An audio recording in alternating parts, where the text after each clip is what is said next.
Hey guys, let me welcome you back to the channel. My name's Justin and you're watching Survival Mindset. Today what we're going to be looking at is a custom leather haversack. This is a fire kit right here. It's really nicely done. I do want to give a shout out to the company and the maker of the haversack, the fire kit. They also sent over this keychain, which I thought was pretty cool. It's all dyed leather and everything. It's called Night Owl Primitives. So yeah, you can check them out over there. So we'll get into the kit right now. Here's the keychain first of all, with their logo on it. So that's what that looks like. Nice beefy leather on it. Here's the back side, all dyed. Nice rivet in it as well with the key loop and all. So now we'll get to the kit. So we're going to be talking about the kit now. On the front, you do have the tripod with your Dutch oven. There's flames below it. Your Dutch oven's here. You do have grass coming out the side of the sticks on the tripod. Now, you do have some nice beadwork as well. So you got beads for the tassels to cinch this bag down, to cinch it down here too, so it doesn't come open on you. This is a perfect haversack. It does have nice thread and stitching throughout it. I don't see this stitching coming loose or anything. This is top quality work and craftsmanship. You do have detailed logo work or detailed work throughout here. It really pops, it really stands out. You do have a wood closure right here, which is a really nice touch to it. This is really good, beefy, solid leather work. It's crushable, so if you want to get it in a pack real tight, it'll crush down to everything. And I'll be showing you what I have in this fire kit in just a few minutes. You got nice straight stitching all the way around the fire kit as well. So on the back side of the haversack fire kit right here, you do have a nice flap that goes over a solid piece of leather, so that's not going to come apart on you. Again, you have nice thread throughout the whole entire haversack, and you do have some custom leather work, tool work right here all the way around. Also, you do have the handcrafted, made in the USA by Night Owl Primitives right here logo. Okay, you have a belt loop here.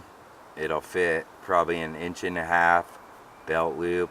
I haven't tried that out or got the measurements on it, but it basically will fit pretty much any belt out there, so especially a web belt. A web belt will fit through there just fine. Lifting this piece up, you do have some more detailed hand-tooled leather work right there, and let me show you how thick this is all the way around. So on the bottom, this flap is nice and thick. It's one continuous solid piece throughout it.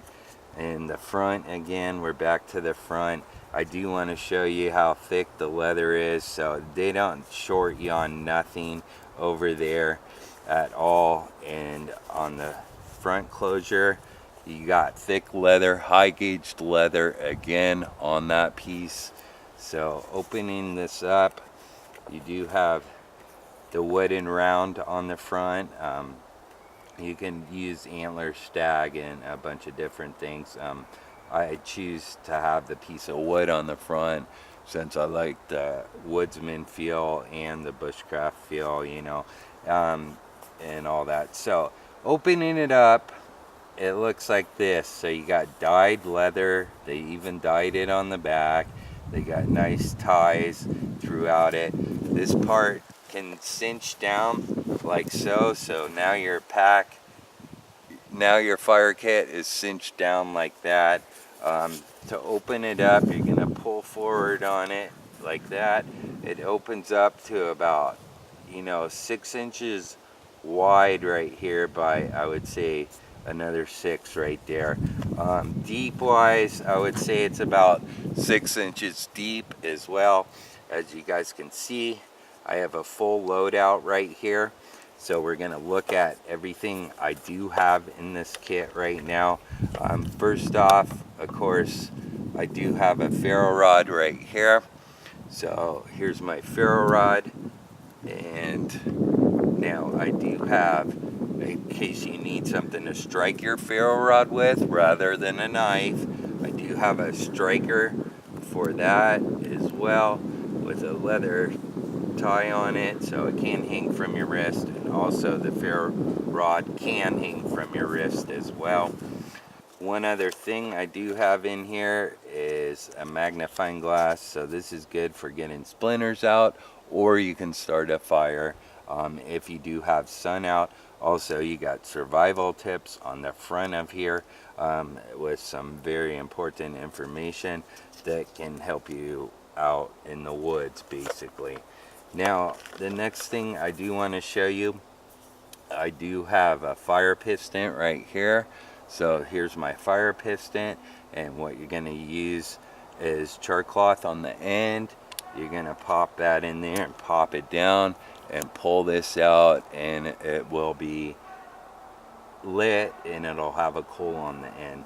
So we do have the fire piston as well, and inside of here I got a little bit of Midas. This is basically fat wood with ground down shavings, so we'll put that right there. And then over here I have an SE10 with a Ranger band. Ranger bands are good for many of different things. For extra grip on a knife, you can put several of these on there, so you don't have to use gloves. They work good for that. They work good for starting fires. So I'll put that way back here, and opening up my Flint and steel fire kit. So we do have the SE steel right here with the bow drill socket in the middle, and also you can throw any kind of spark from your flint rock, chert rock, what have you. And then there's also little pieces of char cloth in there, so I'll stick that right over here, and that's about it, guys. But I do want to show you the stitching, if you're able to see it on the inside too as well. So that's what the stitching looks like right inside there, and they matched everything. There's stitching in the front here. You know, they did a really excellent job. They didn't short you on anything on this little fire kit at all. So I do want to thank you guys for tuning into the channel. I really appreciate you guys stopping by every week. My name's Justin, and you're watching Survival Mindset.